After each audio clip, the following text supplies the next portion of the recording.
Welcome to the lecture on putting well-being and prosperity first. What I want to talk about is how prosperity and well-being matter. They're more than simple economics or wealth. These are the measures by which we see ourselves and those who we care about doing well and being well. They represent a sense of continuity, just today, but also across multiple generations. It links us to our ancestors and it gives us a sense of belonging.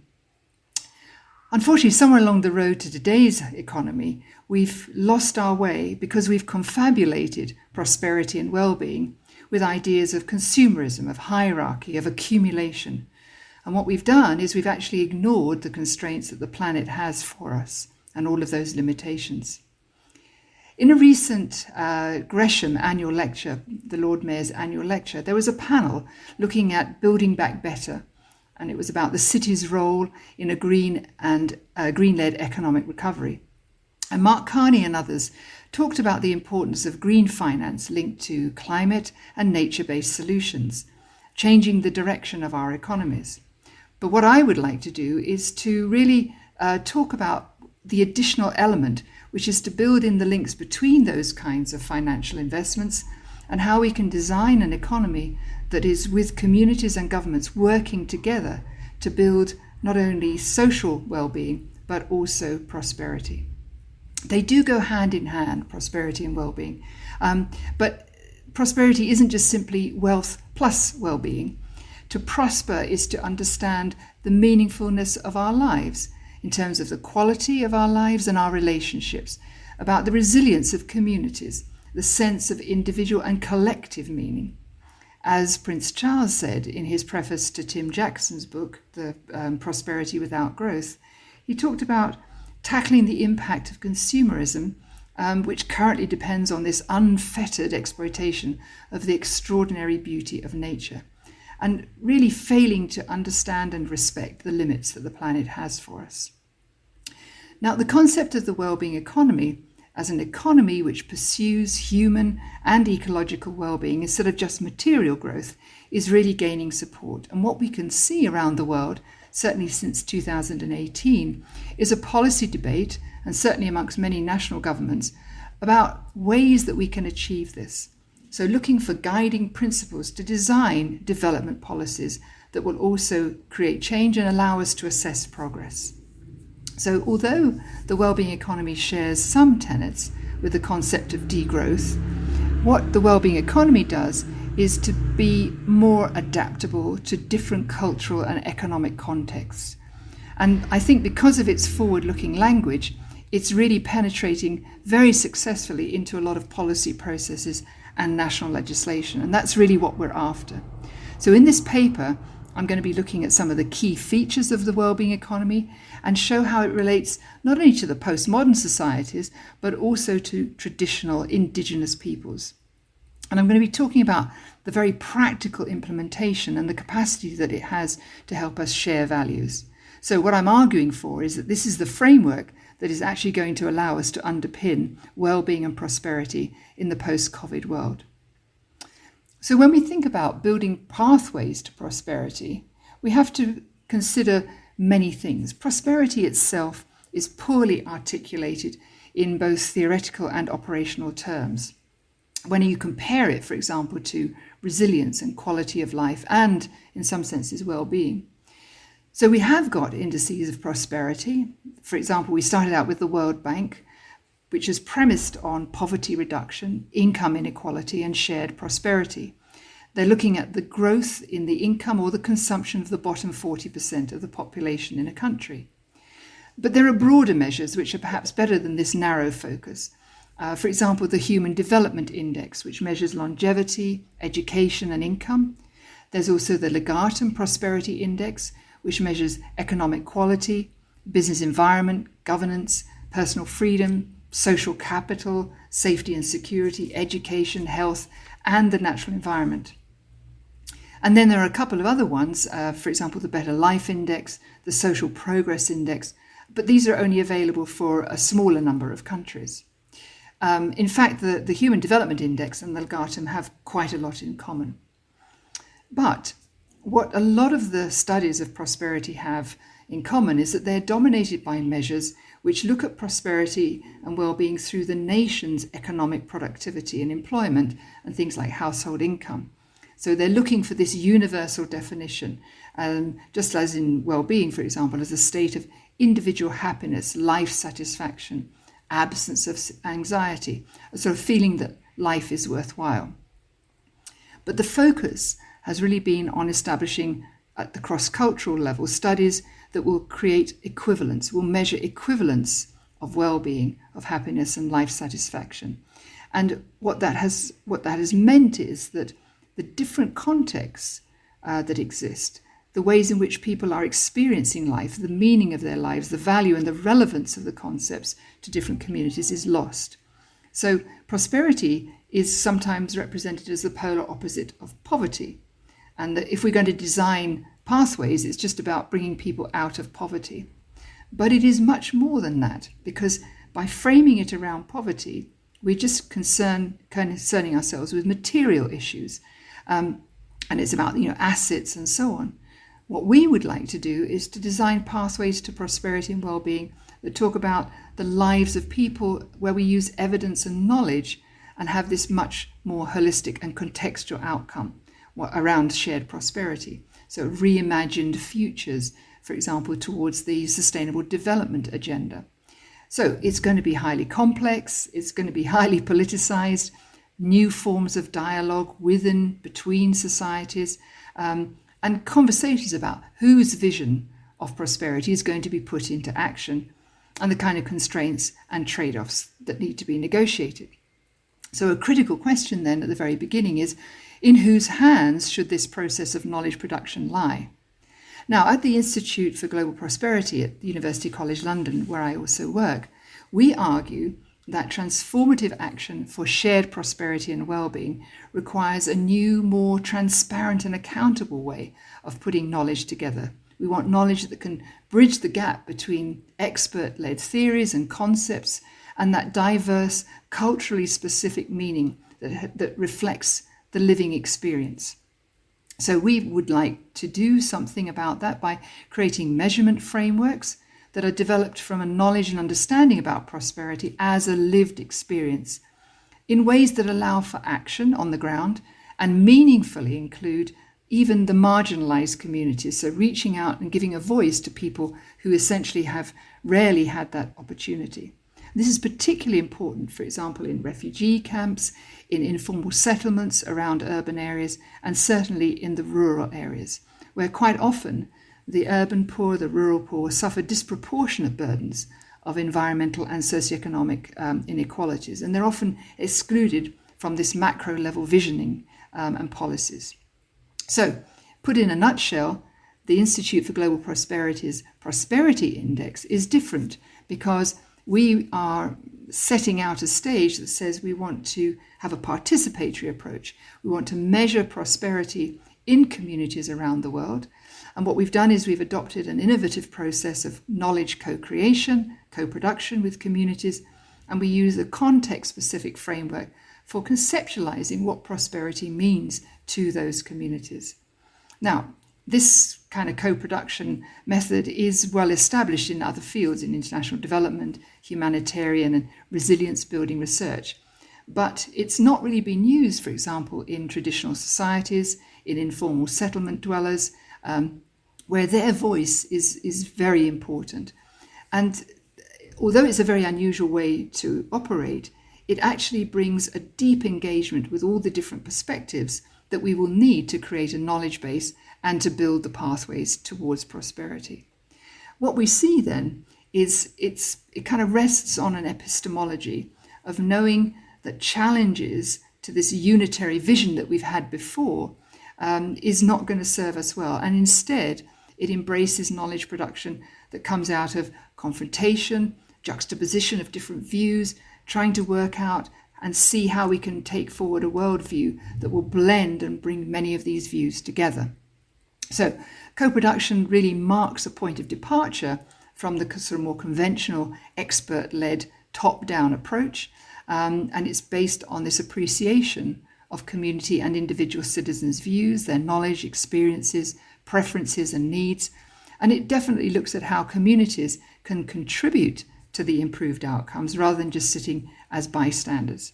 So these achievable outcomes need to be solutions that are practical and will work.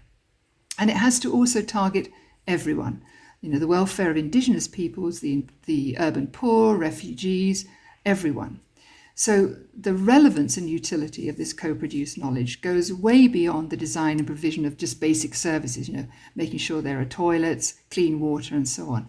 It really means that we're bringing community knowledge into the design and the provision of those services, but more importantly, contributing to the realities that people are aspiring to.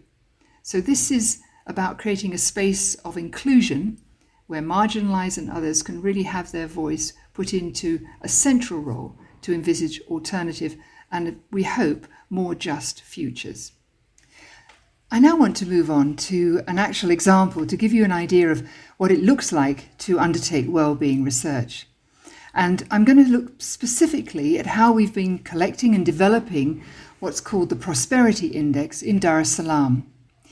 The recent study was undertaken by a colleague of mine, Saffron Woodcock, and she's very, very keen to bring participation right to the fore. Dar es Salaam is one of the main commercial hubs in East Africa. It's the cosmopolitan hub of Tanzania and is one of Africa's fastest growing urban centres. It's driven by an influx of residents from rural and suburban areas, and today has an estimated population of over 5.5 million people, and it's got an average growth rate of nearly 6%. So what we think is that by 2030, the population is going to be close enough to 10 million people. So it will be a mega city by any means. Now, although urban growth in Dar es Salaam provides a lot of economic opportunities for residents, this rapid population growth has really outstretched the capacity of the city to provide adequate and affordable housing and all the other requisite services. As a result, about 70% of the population lives in informal or unplanned settlements. So with the rate of growth as it is, these have also become a focus for what's happening around average urban growth rates, because in many cases, 70% of the population is showing a 2 times the average growth rate in the city. Of course, when COVID hit, then we saw that these were some of the most hazardous locations, with people living in them being very closely packed together. Now, this is not a city that's uncommon in terms of its setting in the rest of Africa, and other nations have done things such as just simply bulldoze areas, hoping in fact that people would then go back to rural or to the other areas of the country. But the quickest solution has not been the case in Dar es Salaam. Instead, people have stayed. But because of that, we've seen a real pressure for people to take account of the way in which they live. Now, the work in Dar es Salaam is interesting because it's really looking at this concept of maisha bora. This is a Swahili word that means, to all intents and purposes, prosperity.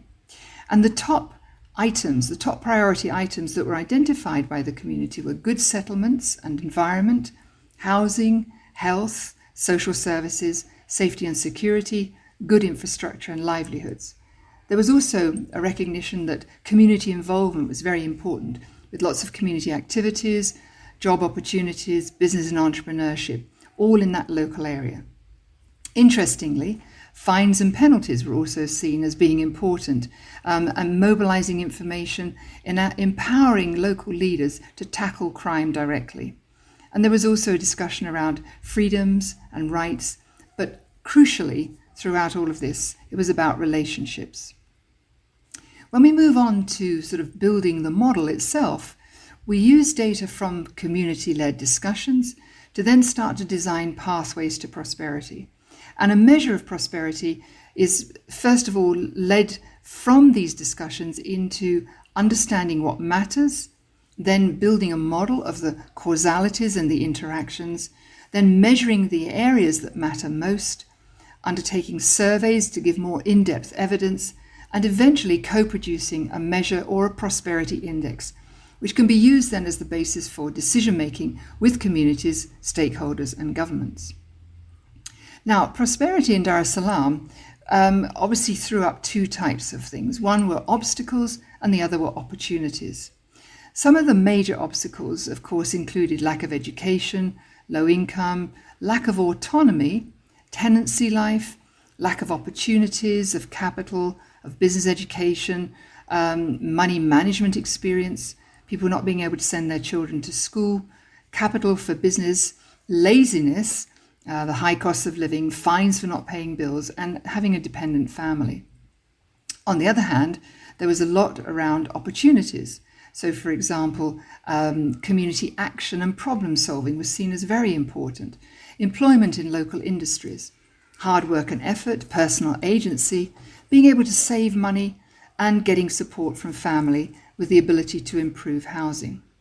What's fascinating is that these features echo many of those of the communities around the world, from London to Lebanon to Nairobi, but they each have their own contextual relevance.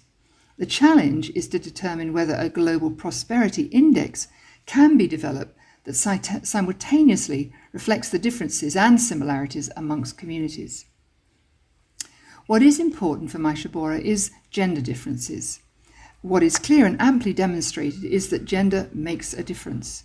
For example, in Dar, women and men's top 10 priorities were broadly the same, but they had very different orderings. Women identified good settlement environments, livelihoods, urban and city infrastructure, government leadership, policy, all of these were seen to be extremely important.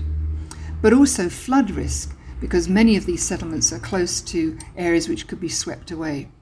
Housing status, roads, income generating activities, home ownership and health. Men, on the other hand, started to look at livelihoods, their own health, the way that government and leadership was set up, income generating activities, and trying to meet the basic needs. Interestingly, though, also entrepreneurial activities and training, so basic understanding of how to get a job, and then, of course, good housing and shelters. So these are important. As we move out, though, from that setting and we start to go into other areas, for example, in the Mau Forest where I work, we can also see a very interesting development, which is the idea of when you're working with people who are illiterate, or non-literate, I should say, they have a sense of being able to embody it in an icon. And what you can see in the slide are two icons, one from the Nandi and the Kalenjin and the other from the Maasai. On the left-hand side, we see that they've chosen to portray prosperity in the picture of a calabash which is carrying milk, highly important for development, for safety, for security, but for health. And right in the middle, and most important, is community. But then you see, of course, education underpinning leadership, and environment and infrastructure there as the supporting functions, with health being fed in through the calabash. On the other side with the Maasai, we see that the warrior's shield is what is being used. And here again, we see that community is the backdrop against which education, health, leadership, again, infrastructure and environment all appear. So although the content is very similar, the proportion of importance and the way in which they rank these are very important, but also the way in which they convey the concept of prosperity also takes on, I think, a very good and interesting iconography. So can we move elsewhere? Well, yes, in London, where there's been a tremendous amount of work, we can see that the IGP team has co-produced a prosperity index. There's even a London Prosperity Board, which has been based on specifically commissioned household survey data. This compares local experiences to the average for Greater London. Now, it's got 5 domains, 15 subdomains. It's got 32 headline indicators, which come from 67 metrics. And these are all constructed from household survey data. Some are from secondary sources. But the interesting thing is that the main elements are very similar to the ones that we saw before with the two icons from the tribes. We see foundations of prosperity, opportunities and aspirations, power of voice and influence, belonging, identities and culture, health and health environment. So the choice of icon here was a series of overlapping petals, but the constituent parts are very similar. So let's move on then from prosperity, where you can see a lot of these issues are very intertwined and they all reach into an individual and also a community aspiring for prosperity. So now let's think about what is well-being. So well-being itself is something that is widely talked about, and often in the case of individual well-being, we have sort of two types. We have hedonic or subjective well-being, and this is very much about the cognitive and affective evaluations of one's life. It's usually operationalized through something called subjective well-being. It includes positive affect, negative affect, life satisfaction, and it is widely used and is being promoted. There's also a second type, which is called eudaimonic, and this kind of well-being concerns the psychological and the social qualities. So these are the things that make life worth living, focusing on fulfillment of human potential, psychosocial skills, a meaningful life, self-actualization. So these dimensions have autonomy, personal growth, self-acceptance, purpose in life, environmental mastery, and a kind of positive relationships that people have. But what we're really interested in is societal well-being. Unfortunately, there is no consensus about the conceptualization and the measurement of societal well-being. So different organizations and authors across all the various fields have been writing about this and trying to find a way and to create composite indicators in order to measure progress against valuable goals and really to inform ourselves about meaningful cross-country comparison. And here is the real problem. If we move from GDP to a well-being economy, we really have to think about what we're leaving and what we're going to take with us. Now, the thing about gross domestic product is that it's about the total monetary value of all the finished goods and services produced within a country's borders at a particular time. What we know is that it fails to account for the positive or negative effects created in that process of production and development.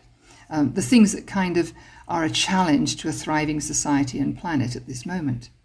Now, around the world, we have governments moving beyond gross domestic product, and they're beginning to embrace new metrics of progress. These range from the Sustainable Development Goals to national well-being indicators. Now, this movement is significant because it moves beyond the focus on means, i.e. economic growth, to a focus on the achievement of ends, in other words, our collective well-being. And this is very, very important. So this shift in thinking is really important because we have to realize we're at the beginning. It is not a fully fleshed out system just waiting for adoption. We're still trying to adjust, to think about what comes in from different contexts, to see, in a sense, how we witness progress and development around the world and how that might influence what we think regarding well-being. So instead of looking at progress in terms of GDP or some kind of average income level to evaluate progress, we want to really shift away to look at the quality of life and collective well-being. Now, this shift in thinking comes from this recognition that well-being is much more than just money, and it's really determining the quality of our lives and relationships. So, of course, when we look at GDP and we see announcements, for example, about countries raising millions out of poverty, of course, that has been a major driver. But the consequences are that increase in wealth has not led to a distribution such that we have people with an average income of about, let's say, £50,000 per year. And at the same time, we have nearly half of humanity still living on less than $5 a day. And in a sense, it's nonsensical to go forward with that kind of reasoning that we're actually creating progress that is good for all. So we really need to think about uniting people's needs. So our current economic system doesn't really pay good regard to lots of things that have really turned up during the COVID-19 pandemic. In fact, the pandemic has exposed many, many imbalances, as we've discussed. So economic inequalities have skyrocketed during the pandemic, with billionaires sometimes recording record increases in wealth, whilst billions struggle to get by on sort of government support schemes.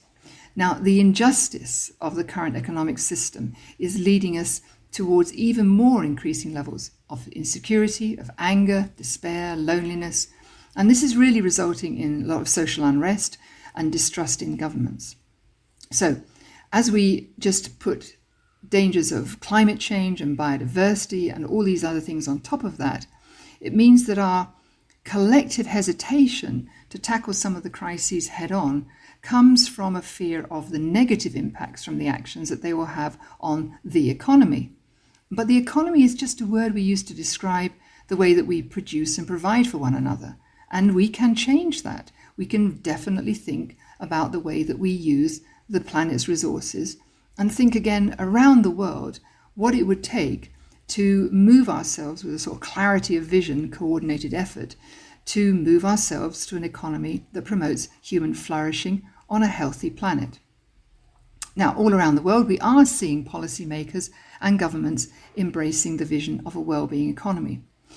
Albeit small countries, we've got countries like New Zealand, Finland, Wales, Iceland and Scotland, and they have formed the Wellbeing Economy Governments Partnership. This is to support one another and to really try to build economies that put well-being of people and the planet first. But the point about this movement is not constrained just to the north, with many of the most innovative approaches coming actually from the global south, from cities and from really basically people participating in a very different way. So when we start to unite needs, we can think very much around what are the tenets that we really want to capture.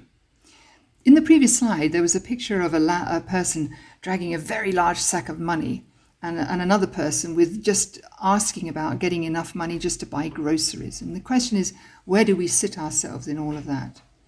But if we turn that upside down and we start to think about the tenets, the ultimate shape and structure of well-being economies, we can see that we need some other things in our bag.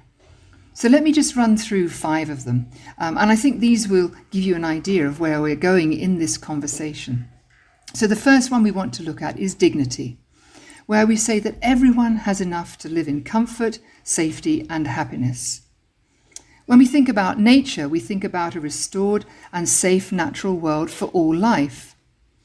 We think about connection, a sense of belonging and institutions that serve the common good. We also think about fairness, where essentially we're talking about justice in all its dimensions being at the heart of economic systems, and the gap between the richest and poorest is greatly reduced. And finally, we think about participation, where citizens are actively engaged in the communities and in locally rooted economies. What we actually understand, though, is that the wellbeing economy movement needs to go beyond just fixing, healing and redistributing to actually building an economic system that gets it right first time. So it's about co-creating through these participatory processes. And in that way, we can actually envisage a better world together. It's all very well, though, looking outside of ourselves, because in a sense, we can put the blame on someone else. But if we want to be part of this, then we have to look inside ourselves. And it's at this moment that we really have to sort of reconcile how we are living in our own way. And I talk about breaking our addictions, and there are 2 in particular: hierarchy and accumulation. The challenge that we have is that we've got used to essentially sitting within a system where hierarchy, in a sense, protects us potentially, but at the same time, we're also accumulating. So think of yourselves. You're saving up, perhaps you've got a pension, you've got a little nest egg, maybe for your children, you want to make sure that there's maybe some land for them.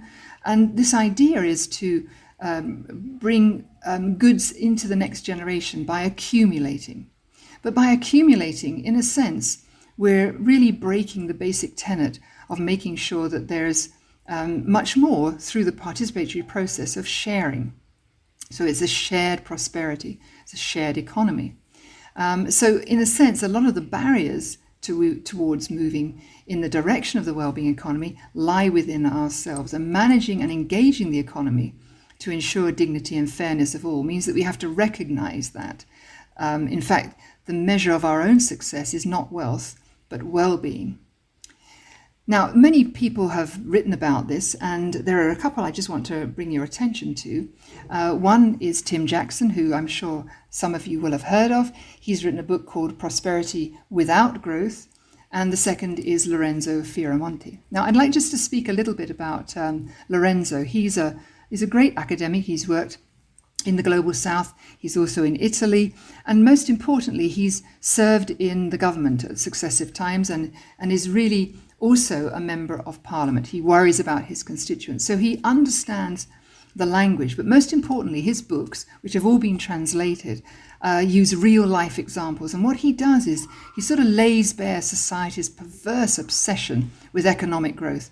And what he shows is its flaws, the paradoxes, and the inconsistencies.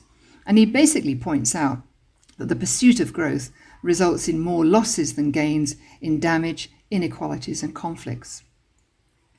Tim Jackson's book, interestingly, started out with a question mark.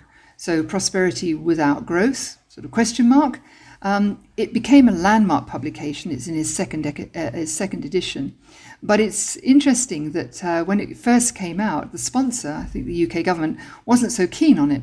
But it had real international appeal, and it has soon become popular all around the world. When it was presented at the UN in 2013, the Ecuadorian minister asked if the idea of prosperity without growth was only for countries that had already grown.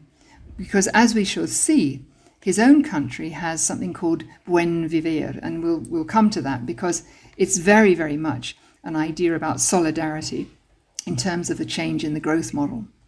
So these books, but there are many others, really start to open up the dialogue about where our current models have brought us and how this is at odds with the fragile ecology of the planet that we're facing and the vulnerabilities of millions of people. Now, we're not starting from scratch. Even though we may not have a well-formulated framework, what we have are many ideas that have been worked through in different parts of the world. So in thinking about our strategies, we can pull in ideas. So we start out, for example, with the circular economy. Now, the circular bioeconomy, as I call it, is about transforming our production and consumption patterns, to redesign, to reuse, to rethink all of the products that we have in our lives, and really to design out waste and pollution. So there are many primary ways to do that, and I'm sure we could have a whole lecture just on the circular economy. But that's not all that we need. There's ideas around community wealth building, so identifying anchor institutions with strong linkages to the local economy, helping people really to pull together and foster a bottom-up inclusive development. So, for example, people may be buying land together to develop it, to think about living there, to putting their livelihoods there, but without any intention to sell into the future. I think these are captured beautifully in the cartoons by Janelle Orris. So this idea that you have no intention of selling it, so it doesn't matter how much you contributed front up, you're actually all part of a community. We have regenerative economy, I think very well captured in the idea of regenerative agriculture, which focuses on building an economy that mimics nature by regenerating the social and ecological assets that we need. The economic democracy, this ensures a sort of an equitable distribution of economic power through democratic management of the economy. So we do that through policy, social enterprise, and community wealth management. The donut economics, which Kate Raworth has developed, where we make sure that we've got the necessary social foundations as well as respecting planetary limits.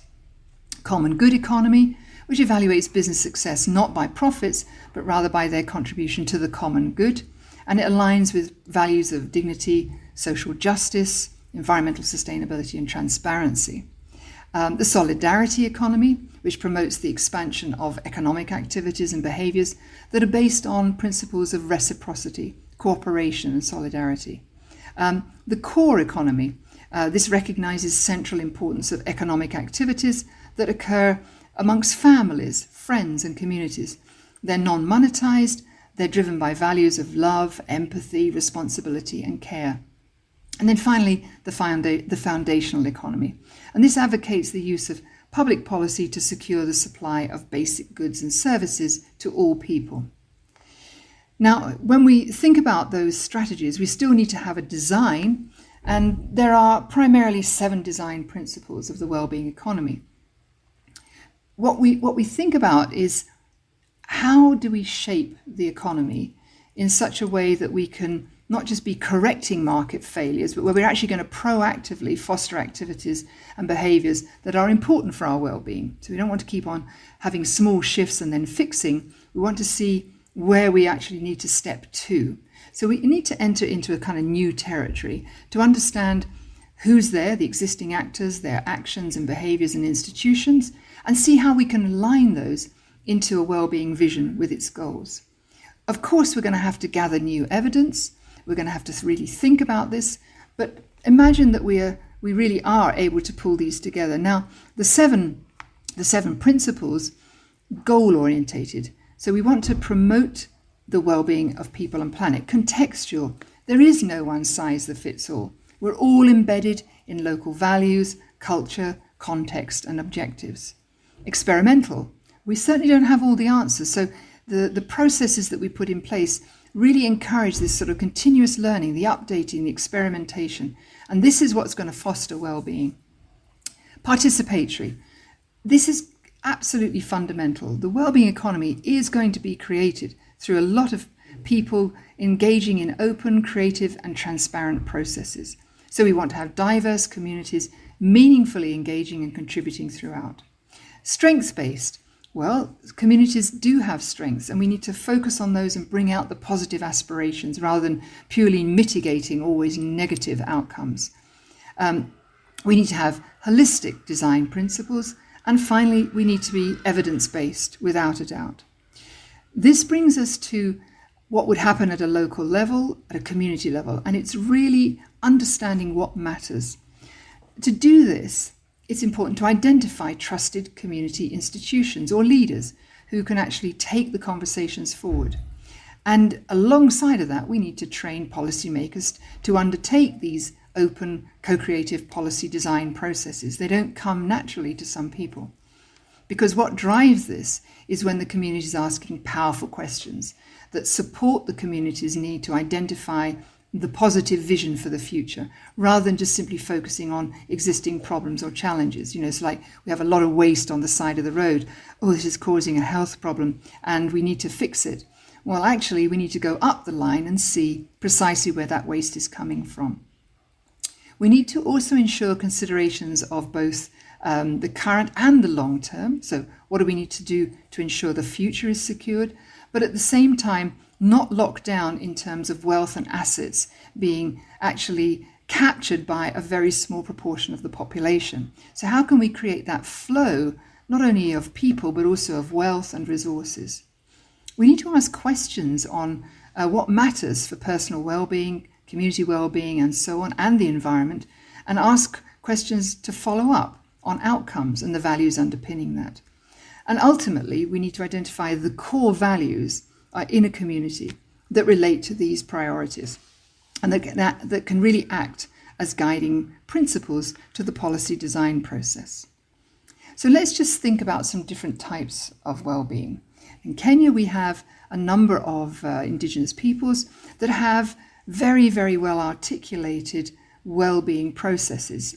They're often termed cultural, traditional, but actually, if we look at them in detail, we can see that even though they are well understood by the communities, they're often poorly articulated when it comes to community-led processes going up the chain. So they're typically to do with ceremonies of age as people pass through the different stages. And for example, at the moment, there's a large and important cultural ceremony underway where two sides of the current age class, the right and the left hand, come together. And there are vital ceremonies that mark the passage of people travelling from being junior elders to senior elders, such as having an olive tree and a certain number of people, men carrying from the right-hand side, 25, 24, 49 altogether, bringing the tree into a centre to be actually burnt to its ashes. The men themselves are covered in ochre and white pigment. These are all highly important and very, very significant. They spend up to 3 months in a temporary village, singing and dancing, eating meat and so forth. But the crucial thing about this is that all people have a role. The whole of society does. And as this ceremony comes to a close, what it does is it opens up the possibility now for the next generation of young men to become warriors and then to enter into family life by becoming married and so forth.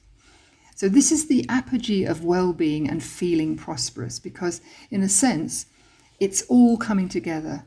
Everyone has a place. It is essentially a shared sense of prosperity and well-being.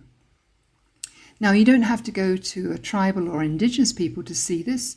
For many years, Germany has been talking about well-being policy processes. In 2015, the German government was very clear that they wanted to reach out and find other ways to pursue economic, social, and environmental goals. So they instigated a national dialogue to better understand what matters for people's well-being. So they took a period of 6 months, hosted over 200 national dialogue events in every region of Germany. At 50 of them, the Chancellor and ministers were invited to participate, to engage in these discussions, and those who couldn't participate were invited to come in online or by returning a postcard that had been mailed to all residents. So they had thousands of people participating in this, and out of it came over 400 different topics and areas important for well-being. And through this consultation, people expressed a mix of values, of processes and outcomes as being important. They had freedom, equity, helpfulness, important democratic processes such as civic engagement, political participation, and crucial outcomes for the functioning of the state, such as healthcare, education, and an unspoiled nature. What happened was these got put into 3 broad categories: our life, describing the dimensions of health, work, and so forth; our surroundings, covering the 3 dimensions of lives, where people live, infrastructure and mobility, rural areas; and our country, which talks about where the country sits in relation to itself and internationally as well. Now, this is important because this exercise laid the foundations for not only policies, but also for communication, for trust to be built. And so what we saw through this was that there were trusted communities who were able to facilitate discussions. Powerful questions were being asked. And when discussing what matters for well-being, people were asking why. Why do we need this? Why do we need that? So overall, there was a tremendous sense in which core values relating to well-being were identified. Now, the next example is Ecuador. I mentioned before that they have something called Buen Vivir, means living well together. And it comes from a Spanish translation of sumac corse, a term used by the Quechua peoples in the Andes. And it was a way of describing how people do things. And it's rooted in community, in the ecology and culture, and spiritual connection to the land. It presents a vision of development which goes way beyond economic growth, and it focuses on the factors that determine the well-being: health, education, environmental protection, but most importantly, community participation.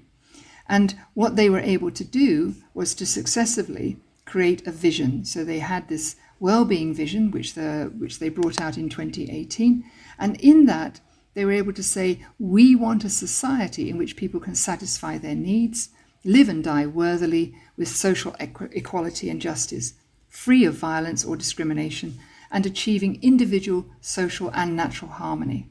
The government expressed their well-being vision in 2018, and what they were able to do was to say, we want a society in which people can satisfy their needs, live and die worthily with social equity and justice, free of violence or discrimination, and achieving individual, social and natural harmony. So this was communicated through many media campaigns, with one commercial feature, for example, with an elderly lady declaring, finally, money does not make the difference in achieving dignified health. Health is a right for which they cannot charge money. So there were lots of these with musicians and people from ethnic groups. But the whole idea was that it was communicated in multiple ways so that the idea of a holistic concept of well-being was really brought through. My next example is really about how we measure. And Wales is really the choice I've made. Wales in 2015 put forward a well-being vision of improving the way in which decisions are made across specified public bodies in Wales. We want Wales to become prosperous, resilient, healthier, more equal and globally responsible, with a vibrant culture and thriving Welsh language. So this went to the core. And what the Welsh Government required of all its ministers was to propose indicators to measure progress in their areas of responsibility. Now, a key principle for selecting indicators was effective communication. So it was not good enough just to have numbers. It was really important to engage with the public in pursuing the well-being goals. And they did that through not only being transparent, but really employing both qualitative and quantitative methods to find the appropriate indicators that would resonate, but at the same time would pick up the kind of multidimensional aspects. So audiences were mattered, but most crucially, whilst they were looking for that the existing sets of metrics, they also identified how they were going to talk to other internationally comparable indicators.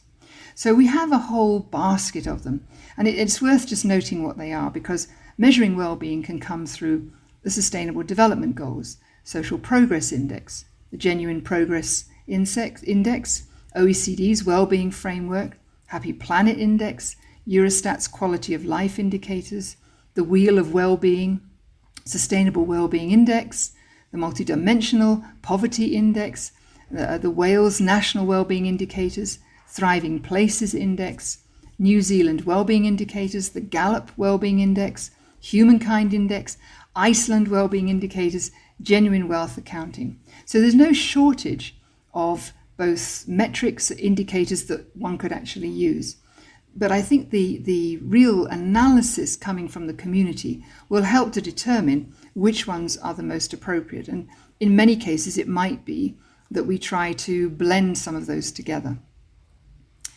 The next example I have is perhaps a bit of a surprise. It comes from the US, and it comes from the 1990s.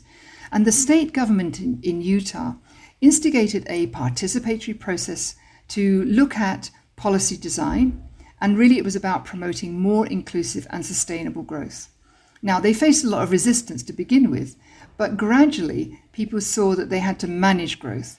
And in particular, they wanted to see how different stakeholders who were rather skeptical could really become open to the idea of involving residents in an economic strategy, as opposed to thinking, well, we'll make the strategy in a top-down and then we'll hand it over to the people. Well, they undertook a lot of visioning, of discussions and so forth. And eventually, having done a big values survey, they came up with Envision Utah. And this initiative really helped them to motivate people to participate in surveys and meetings. And communities were really important in developing something called the Quality Growth Strategy. So after years of exhaustive involvement by the public, it was successfully developed and widely supported. There was a bit of a setback when at one point they were going to develop a new transport system, and it didn't really work. But very soon afterwards, in 2000, as a result of awareness raising and public debate, actually the initiative, which was to reduce carbon emissions and all the way through to smarter land use, actually went through. So this is what we were saying, it's an iterative process. You can't just simply do it once and then assume you have the mechanism for transformation. You have to keep coming back, aligning institutions, bringing stakeholders together. And this is absolutely key. So when you begin with a set of goals and you've discussed them with stakeholders and allocated roles, so to speak, it's very important that you continue to facilitate the multi-stakeholder processes and community discussions, because everybody has a legitimate role in this. Everyone has a role in instigating those changes, and that will change as the society itself begins to evolve. So mapping and remapping is very important.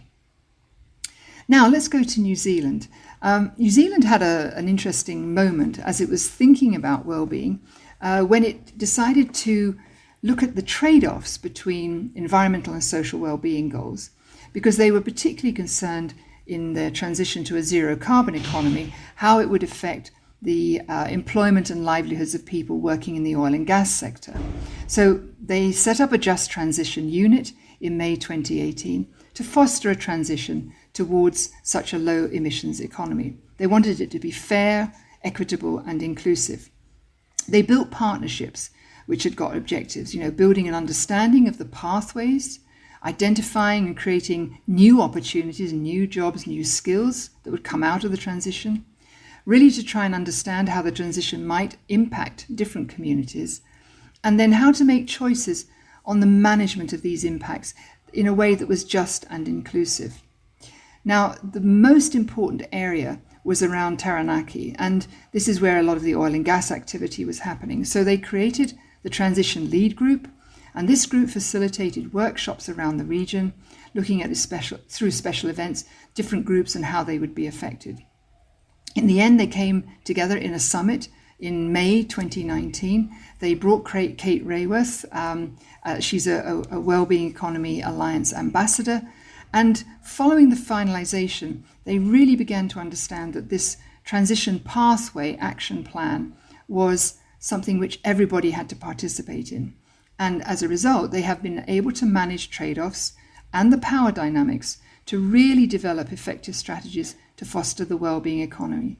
And as a result of that, they have become a member of the Wellbeing Economy Government Partnership. Now, the way that New Zealand tackled this, of course, was to have open and honest discussions about trade-offs, to openly discuss power relationships and really to look at power mappings and where are the potential barriers. So by making things a lot more open, by empowering marginalized people in society, it was very, very clear that everybody could participate in the scenario planning. And what they were able to do then was to develop a causal logic, which really helped people add to their narratives with pictures and infographics to really explain the causal logic. And in that way, it became embedded in society's discussions around the whole transition. Now, in Iceland, we have a very interesting case here, because here we could see that the idea that everything that makes life worthwhile is really shaped around well-being. But they do see that gender equality is very important, and it's been one of Iceland's primary goals in building the well-being economy. They wanted to see that gender equality was really there. And the interesting thing, of course, is that many of the well-being economies are led by women. But as the Prime Minister said, as governments are slowly turning their focus from the raw GDP-driven measurements towards well-being criteria when judging success, what she wanted to see is that the campaign for women's equality in Iceland really did demand action to liberate women from the kinds of social structures that had kept them, quote, down for centuries. Now, in order to achieve this goal, they recognized that they needed to understand the impacts of policies on gender. And so there's a really great set of indicators that have come forward that are really going to serve as the basis for the assessment that will demonstrate how real prosperity and quality of life in Iceland is moving forward, but where gender is really embedded. So they have gender budgeting. They're thinking about what this 5-year fiscal plan will look like across the whole of all of the sectors.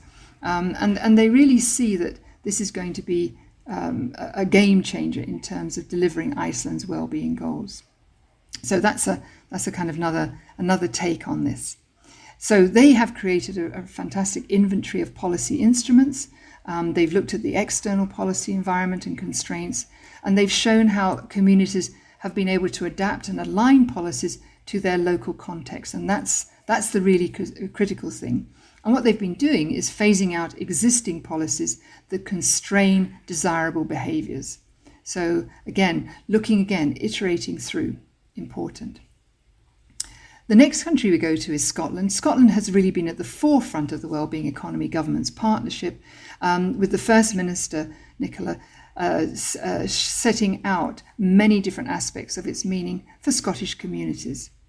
Now, these have been well articulated. There's TED Talks and various other things.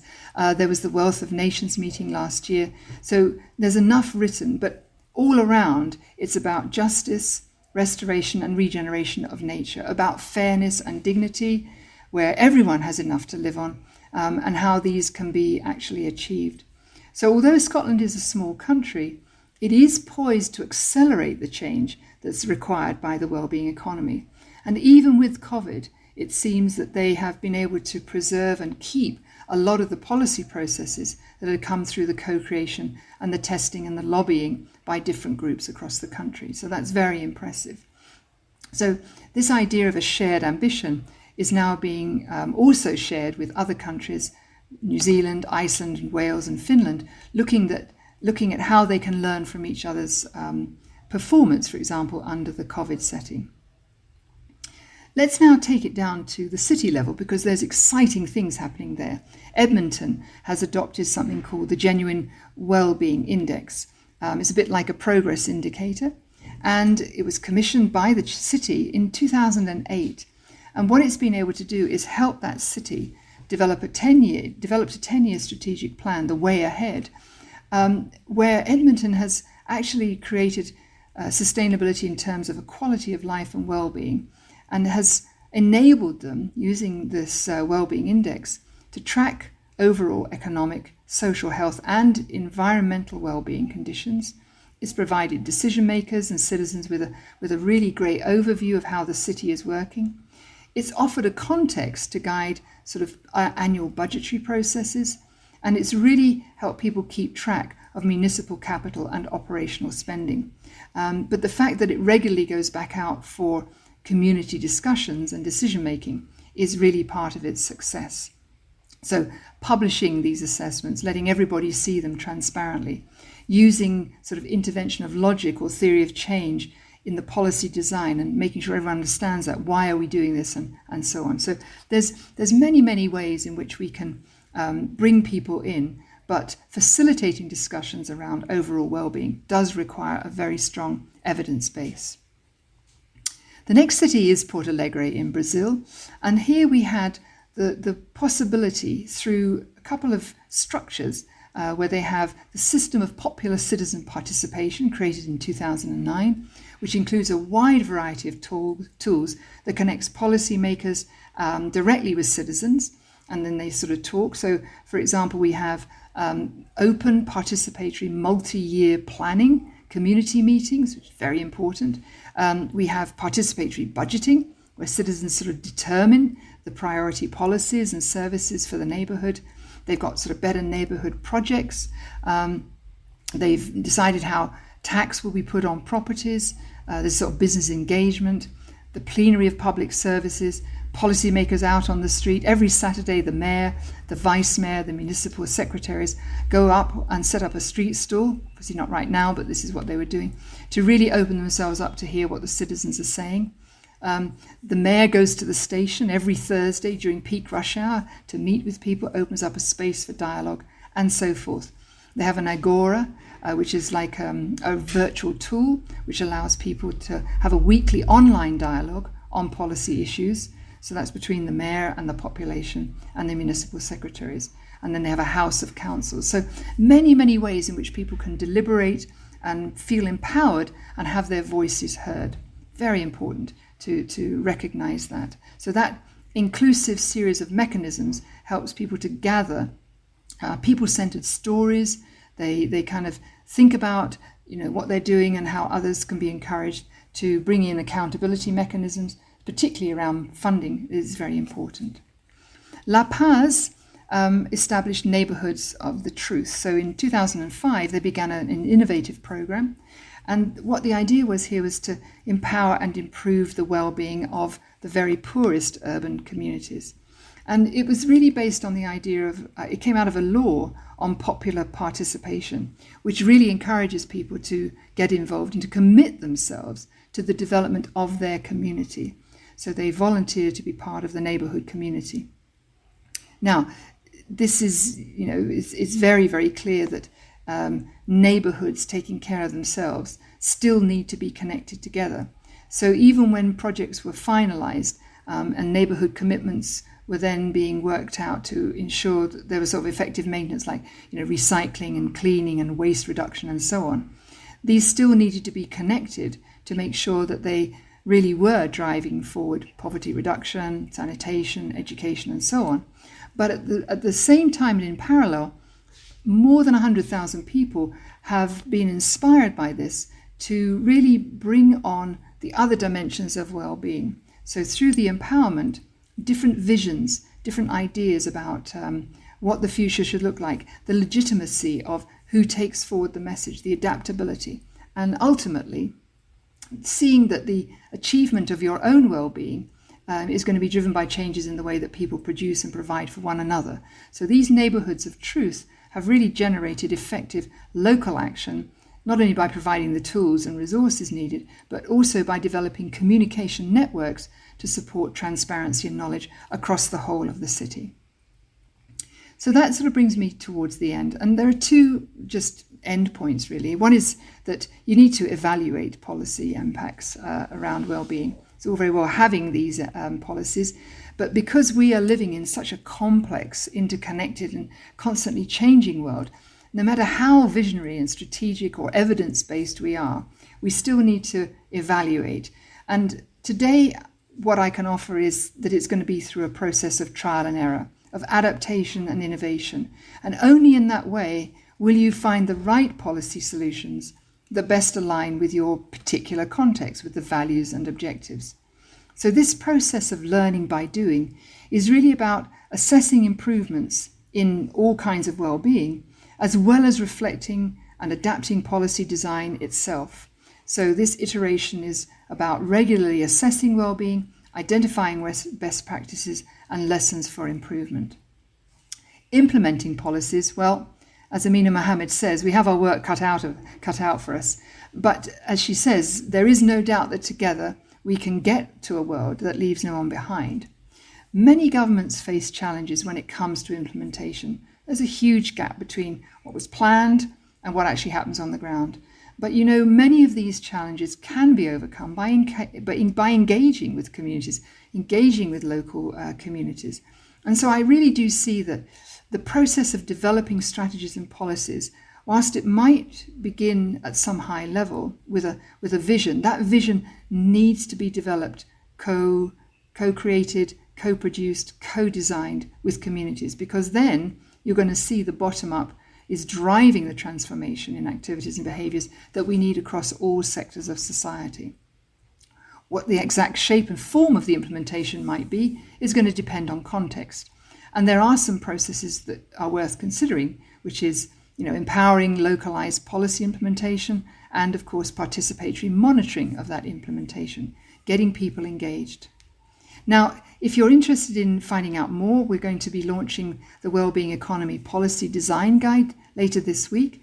It has many of these ideas in there. It helps you to see how different parts of the world have worked, but more importantly, it gives you real guidance about revisiting wellbeing visions and goals, considering how different policy instruments work, recognizing that expertise comes in many forms, the unusual suspects, as opposed to people who are always in the fora. We can identify and co-create new pilot projects and policies to test out ideas. And it's worth spending time just really exploring how to develop policies that promote the kinds of behaviours that we actually want. In other words, those that may have been traditionally outside of the realm of sort of standard banking. I'm thinking here about generosity, environmental stewardship, cooperation, all these different ways. And then we also need to make special efforts towards those who are marginalised, because there's no point in leaving half of the population behind. So let's really think about well-being as being not only the opening up of the space, the legitimate inclusive space, but making absolutely sure that people feel empowered to enter that. So in conclusion, building prosperity and well-being, it does require a change of policy thinking, but it also requires a commitment to challenge our own internal barriers and addictions. So do we really need to save large amounts of money for a future that in any case is highly uncertain? Would it not be better to rely on the idea that with greater voice, communities can become self-sustaining and that resources are going to flow through society rather than being trapped by just a small number. You may think it's too idealistic, but as countries start to explore the impacts of COVID and what it means for society going forward, there is a chance to take a different pathway. And so, I'm saying that in response to the COVID-19 pandemic, many governments have temporarily suspended parts of their economies to slow the spread of the disease. And as they come out and as they're thinking about it, well, we can see that there are changes that are possible. 3-day work weeks to lower environmental pressures, time banking to increase social inclusion. Maybe there's a resource cap and trade scheme to limit resource extraction, not just in carbon. Green infant industry to really think about taxes and land value taxes, universal basic income, universal basic services. So there are many, many things that we could consider. What I would say that is New Zealand has done a really great job, and it has attracted international attention because it really produced the first Wellbeing budget in 2019. And it really underlines the fact that if you give New Zealanders the more capabilities to enjoy a good well-being, then actually they will tackle long-term challenges as a country, like the mental health crisis, child poverty. They will be tackled because the strength of the communities is linked to the performance of the economy. So with those sort of endpoints, let me just conclude by saying that given how well some countries have performed with the COVID-19 pandemic, what we need to really think about is how can we meaningfully use those lessons to really take a long, hard look at our economic model and see how we can combine prosperity and well-being economy and put those first, thinking how we can root those and consider the kind of leadership and prescience that we will need in terms of ensuring that is our way forward, in terms of building pathways for our future. Thank you. And thank you very much for staying on. I hope you enjoyed this talk.